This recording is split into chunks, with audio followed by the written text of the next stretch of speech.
Hey, it's all with another video, and those are the sponsors. They're very cool. They let me keep doing what I'm doing, and I'm very grateful to them. Today, we're going to do another Q&A recap and reaction. Ion Hazzikostas, the game director for the World of Warcraft, did a pair of interviews, one with PC Gamer and the other one with Buffed, a website. I'm going to read the questions off to you, give Ion's abridged answer, and then give my reaction to it if I have any. So let's go. So the next major patch is 8.2, Rise of Azshara. What can you tell me about that? There wasn't anything new to learn that wasn't already revealed at BlizzCon and from some of the other little snippets that we've got over the past several months. We're going to have some new zones, Mechagon and Azshara. There's going to be a lot of stuff to do in those. Mechagon is going to include a so-called mega dungeon. The Azshara raid is also going to come around the time frame of this patch. But the most important thing that Ion said, and I'll quote this one, not too long after this, we're going to have a large info dump for the community and the PTR for Rise of Azshara will start, and that's when we'll pull back the curtains fully. He also said that there's going to be a lot more to talk about during the months of April and May, which tells me that June is going to be at the latest when the 8.2 patch is going to come out. So with any luck, within the next week or two, I guess I'll put my guess out there, that's when we're going to see the PTR. That all sounds great. How will these zones compare to Argus from Legion patch 7.3? Will there be new progression systems to play with, like upgrading the Vindicar and further augmenting your Legion artifact weapon? Ion said yes, and he said nothing else. He didn't make any sort of specifications like whatsoever. The only things he said were similar to what he said during BlizzCon, that he wants to take, or the team wants to take, all the cool things that we had done before, like from the Timeless Isle, the Isle of Quel'Danas, or wherever, and bring those forward, which I think might be a little bit busy. Although there were things that were omitted from this. If you might recall, there was an interview that Taliesin and Nevitel did with Jeremy Fiesel, where he mentioned some stuff about bodyguards. We're not quite sure what's going to happen with that yet, but we can expect more soon. Soon, yeah. What about the Heart of Azeroth, though? You said you're making some changes in 8.2. Can you elaborate what those are? Once again, nothing new. Ion reiterated that they want to move away from the idea of getting gear and then having to reacquire enough artifact power in order to get those traits back again. He did drive one point home, that he wants players to re-earn artifact power in order to unlock powers within the Heart of Azeroth itself. So from the sounds of it, or at least according to the interview, we are going to get both active and passive skills, buttons to press that will do things. This has me excited, and quite a bit worried too, because if we are going to get an active ability in patch 8.2, well, in 9.0, whatever that button is, has a pretty fair chance of going away once again. This is another symptom of gear being tied to a expansion feature, like the artifact weapon, and in this case, the Heart of Azeroth. Are we going to be met with the same sort of loss that we felt at the end of Legion? It remains to be seen. So the Azerite system in general has been a huge point of contention for players this expansion. It must be really frustrating to have launched Battle for Azeroth and have people not like a major system, and then spend all this time just playing catch-up to fix it. Are you happy with how long it took to respond to that feedback and implement changes? Is there more you wish that you could have done quicker? According to Ion's answer here, it doesn't seem to be a matter of whether or not he's happy that it took however long to respond to feedback and implement changes, because none of that stuff has been implemented yet. So according to the first part of his answer, he says, I'll let you know in a few weeks once we see how the next round of changes are received. This really highlights the point that when it comes to developments, that when you start cooking up an idea, and I cook up ideas all the time, it sounds good, it might sound convincing, but when it comes to actually implementing things and then putting it into the player's hands, and there are many of us, dozens of us, there's a pretty good chance that we players will be able to deconstruct and find ways to make this thing not fun. Now, this might not be a fair comparison because the whole Azerite system, I would say, is demonstrably not great. It does suck that a solution couldn't be found that couldn't be implemented in like patch 8.1 or patch 8.15. But the fact that they are at least trying to make sure that they have something good ready for us when they do have it finally ready, well, that's going to be the expectation that many of us are waiting for. As for whether or not this is going to be the silver bullet that gets millions of players to come back to the game and be super happy about absolutely everything else, probably not. But this is just one pain point that I'm glad to see that they're addressing. How is this experience going to affect the next expansion when you're looking at remixing and playing up the gear progression again? I think that this is going to be like my favorite question and answer of this entire sequence of interviews. Ian talked about the whole point of creating Azeroth gear in the first place, that it was meant to it was meant to address some of the failings of the Legion artifact weapons. The critique that Ian points out, and this is something that I agree with, there wasn't much choice with your artifact weapons aside from maybe the relics, and that was kind of a pain in the ass to find replacement relics. Apart from that, there was no choice or option within the artifact except for the path that you took to get to the inevitable end that everybody else got to anyway. So the Azeroth gear in Battle for Azeroth was meant to give players the sense of constantly changing things up. It's just that the Heart of Azeroth really throttled that sense of, cool, I got something sweet. The implementation, according to Ian, was a failure, but another one of their failures was that it wasn't put into the hands of us, the players and the critics and the commenters. It was put into our hands way too late in the test cycle. So what Ian wants to strive for is to get these kinds of things, system changes, gameplay stuff, things that are going to affect the day-to-day as opposed to, say, like some cutscene or a storyline. That he wants to get those kinds of systems front and center for us to test out first so we can break things down and tell him whether it's great or if it sucks. But as for more fundamental changes, maybe I'll talk about this in a separate video, but in a nutshell, I would like to see Blizzard put an end to the PTR as we know it. You recently removed and consolidated a lot of portals to various zones found in the main cities. The feedback was pretty negative, but I also can't count the amount of times I've heard people complain about flying mounts ruining the sense of scale in Azeroth. Some people feel like WoW is too convenient, and others want that convenience. It seems like there's two different types of people that play WoW who want very different things. How do you meet those disparate needs without just making both sides unhappy? So here's the burden that Blizzard has to deal with.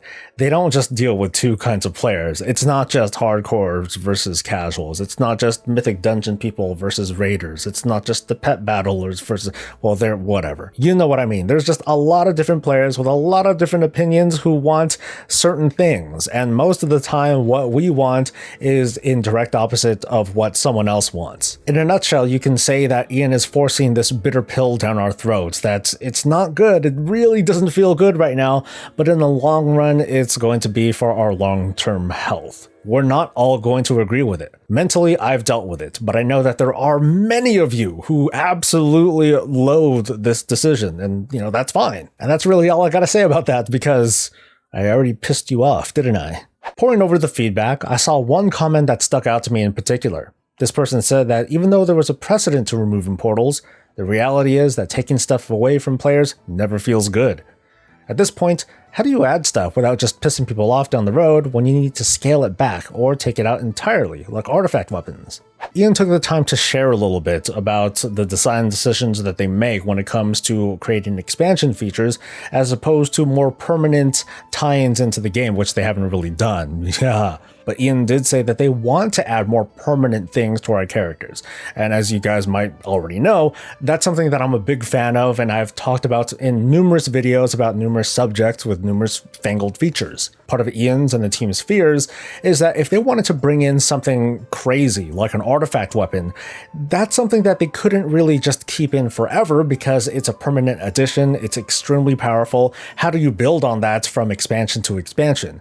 So that leads them to make the possible decision, that maybe they just shouldn't have done artifact weapons at all and did something else that was just kind of watered down, that might be a little bit toothless. The cool thing is that it looks like Ian and the team are ready to embrace the idea of just having to deal with the addition of bloat. They're just going to deal with it and try to make it work. As for how to make it work, well, there are many videos out there that mention all sorts of different ideas on how to possibly go about this. No one person has like the silver bullet, but my hopes are that the team continues to look at other videos and feedback and forums and posts and Reddit stuff and get inspired to think up something cool that works for everybody. I'm now going to move on to the buffed interview, and I'm looking at the translated version courtesy of Wowhead.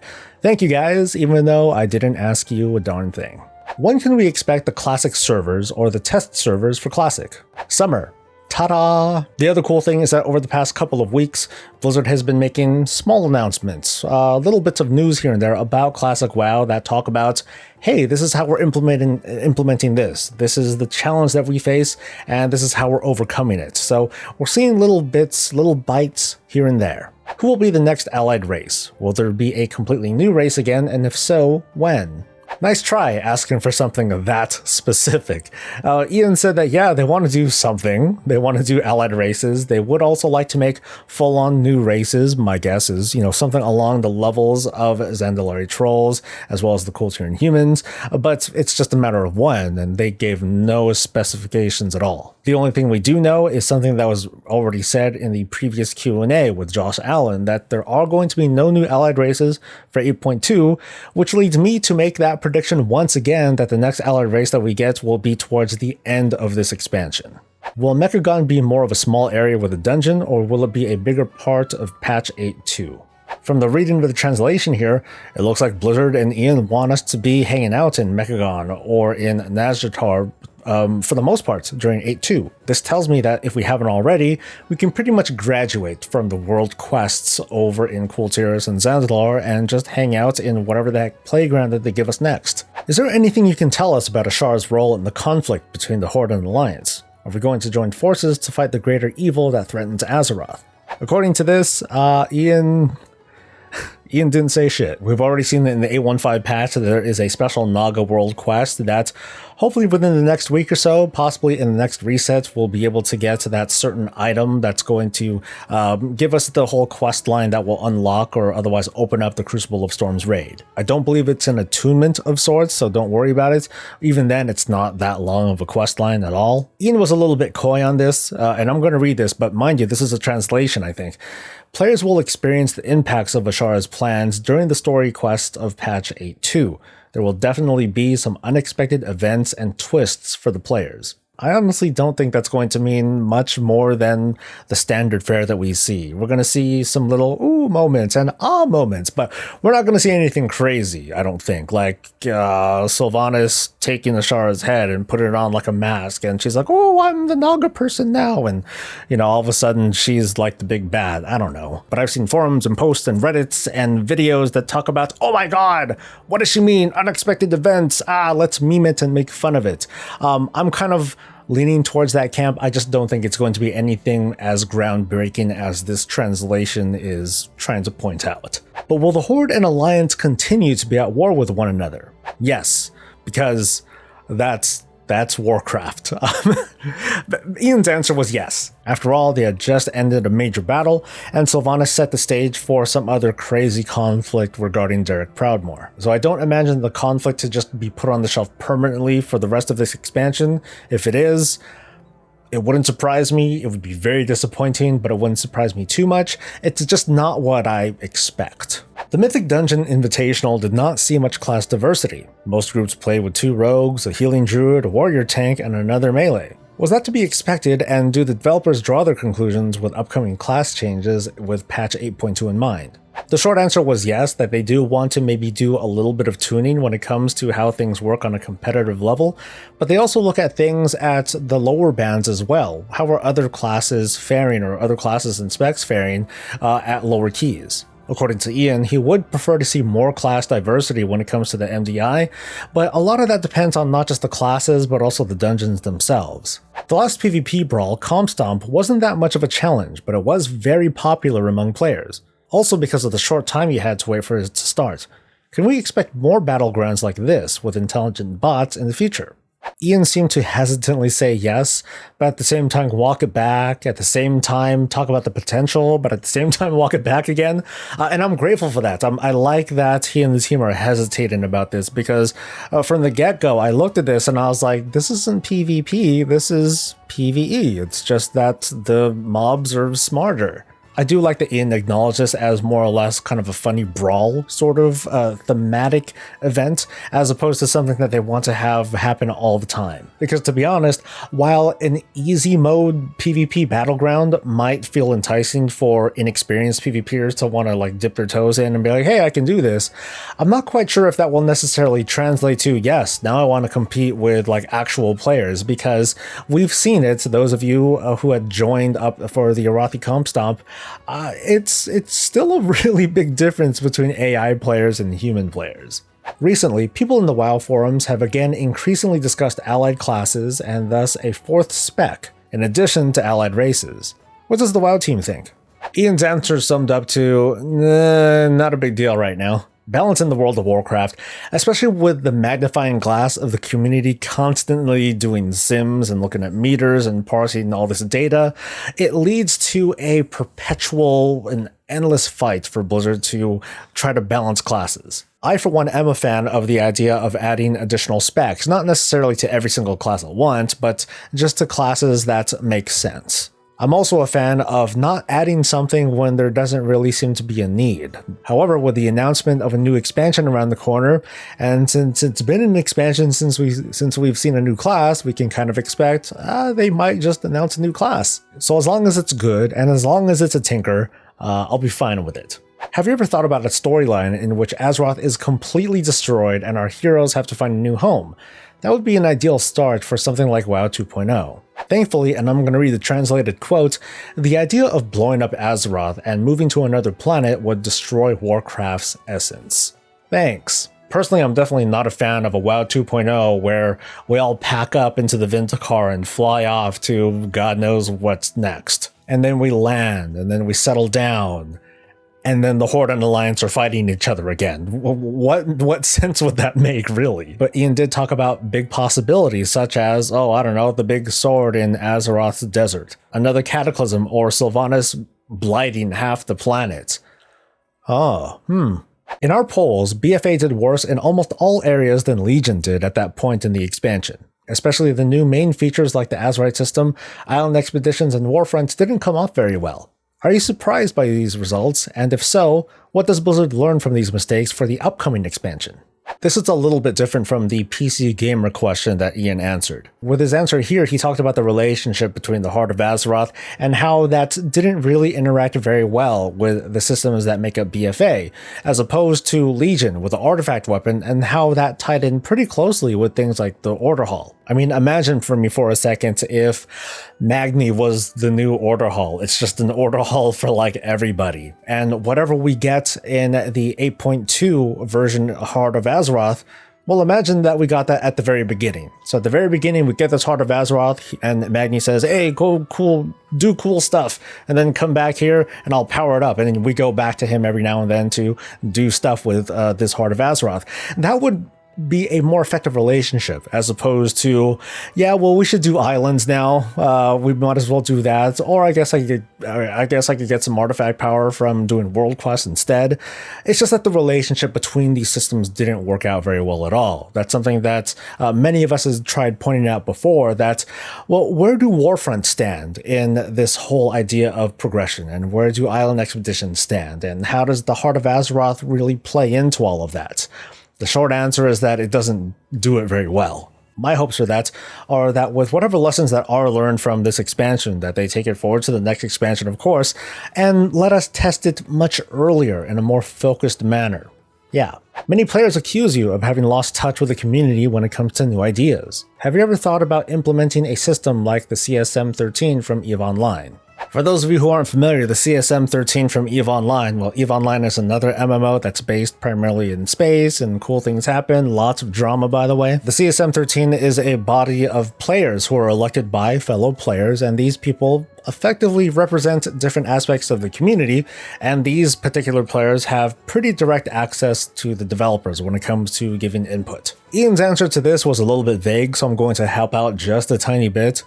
There are a lot of players who represent the world of Warcraft, and EVE Online, in my opinion, is a very focused game. It's focused on certain aspects and certain behaviors, whereas with the world of Warcraft, there's just a lot of different kinds of representation. Unfortunately, a council of people who effectively represent the game, they just represent the conflict within the world of Warcraft, as, you know, when you have these different people who represent large parts of the community who don't agree with each other. So that seems to be the reason why the world of Warcraft doesn't follow that same vein of thought, and instead, supposedly, they spend hours a day reading forums, looking at Reddit, checking out posts, watching videos. Hi guys. And girls, sorry. Ian also tried to acknowledge the silent players, the people who don't quite say anything, but they still have an opinion, they just don't outwardly speak out about it. They either just, you know, take it and deal with it, or they just quit without a word. Even I admit that it gets frustrating when I hear a certain outcry from players and it seems pretty clear that players want things a certain way and Blizzard doesn't quite acknowledge that. But I think it might be Blizzard's kind of conservative nature that they need to respect the needs of the players that don't really speak to them directly. How do you read into that apart from the data that you see, or do you ignore them and let forums and Reddit run WoW? And the last question. In the last Q&A, you considered the idea of a level squish, which would be a good idea, especially for new players who might be pretty discouraged by the hefty 120 levels. Have you thought about introducing a system like Guild Wars or Elder Scrolls Online, which do not have real character levels? The short answer is no, that Blizzard doesn't want to go to that kind of extreme where they just abandon the premise of levels, because before there were levels and then there aren't levels, that would be a very jarring change, to say the least. Ian took a very interesting approach to this question and brought up level scaling to be a part of his answer here. He said that while there are merits to level scaling, that perhaps they went too far. And on top of that, there are issues that come from the lack of personal class progression as opposed to expansion features like I mentioned earlier. My thoughts these days are a pretty mixed bag on this subject. I mean, for one, I'm not very fond of the idea of squishing 120 levels down to whatever, but I do think that those levels should mean something. But I do think that fundamentally, if they are going to address anything of this level, that they're going to have to look at class progression as a whole, from level 1 to whatever the heck max level they're going to decide on, and make sure that each time that number goes up, that something cool happens. So that's going to be it for me. I hope that this recap and a reaction piece was useful for you. If so, hit that like button and subscribe for more of this and all things Warcraft. I'll see you next time. Until then, stay safe, stay happy, and stay breezy.